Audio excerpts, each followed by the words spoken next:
Hello everyone, you're watching CardyGolf. Welcome to my YouTube channel.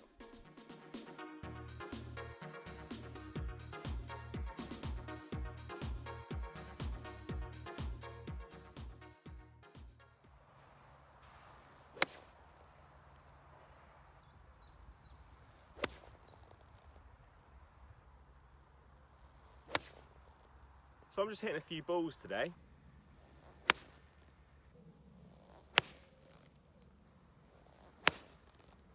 And that's pretty much it. Nothing fancy, nothing clever. I'm just hitting some golf balls.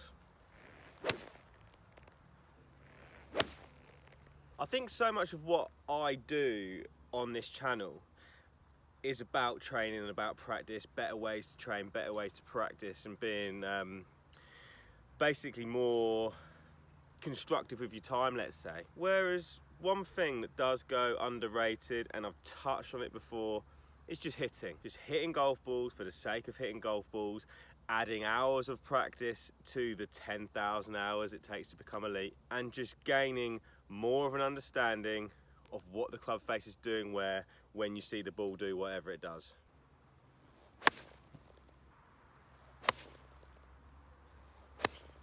So I haven't got the TrackMan out, I haven't got anyone with me, I am just hitting golf balls. I have picked a target, okay, that's pretty much as structured as I've got. Without a target, I don't even know if I'm hitting the ball straight or not. And every time I hit a ball, I see where it goes, I can relate that to the feel I've got. A lot of this learning is completely subconscious, but every time I look at it and I relate it back to what I feel, it's still investigative practice. I'm still learning really, really well.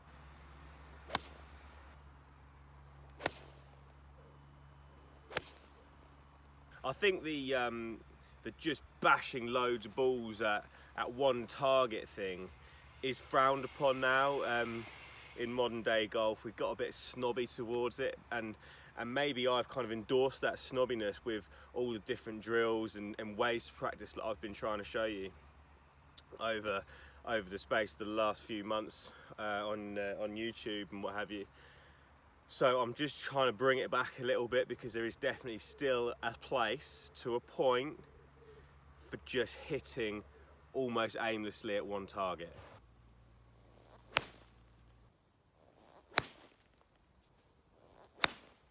Like I say, growing that appreciation of what the club face has done at impact to cause a certain ball flight is something that can only really be trained to yourself by repetition. And the more you do it, you train your central nervous system, I guess, to gain the skills to be able to manipulate it and to be able to self-fix if you ever need to.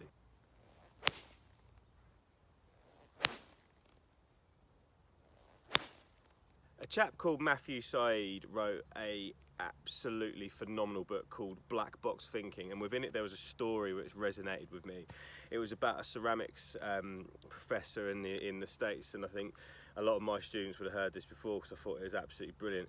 He basically, just when it comes to exam time, I think he split his class into two and said, to this side of the class, you know, you got, I can't remember, 6 weeks or whatever it was, go away and just make as many pots as you can, and you'll be graded basically on weight. You know, 80 kilos worth of pots is an A and 60 is a B, whatever it might have been. The other half of the class, you've got to go away and make the absolute perfect pot. Basically your task is perfection, and you'll be graded purely on quality. So off they go, and 6 weeks later they come back and present their pot. One half of the room with like hundreds and hundreds of pots, the other half of the room with their one perfect pot.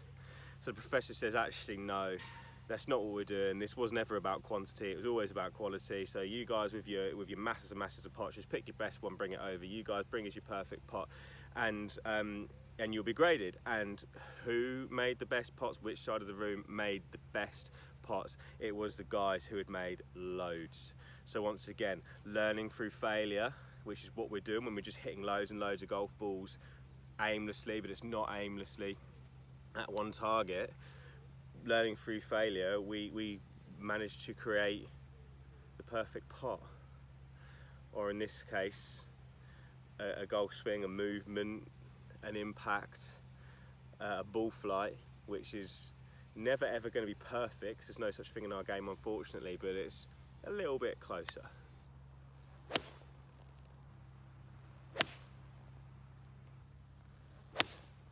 What is crucially important, of course, is that you don't hit so many that you get absolutely shattered and you start making poor swings that you then start grinding in and your muscles start remembering. So I'm going to quit while I'm ahead. I feel like I've had a good practice session. I feel like I've learned a little bit more about what my swing's doing and what's causing errant shots and what's causing good shots, and I can learn from obviously my mistakes, which is crucial, we know that, but also learn from your successes. That's really crucial as well, maybe underrated. Okay, so the big lesson, guys, though, is give it a go. Don't feel like you've always got to be doing something perfect when you're at the driving range. Sometimes you don't have time to even plan something, so don't feel like that's got to put you off going, because there's still a place for just hitting balls at a target. It really, really is, and it can be quite fun. So go away, enjoy yourselves, practice well, but practice a lot, because it's all adding up to those hours. Most importantly though, have fun. I'll be back next week. Thank you so much for watching. Please like and subscribe to the channel. Follow me at CardyGolf on all other social media, and I'll see you next week.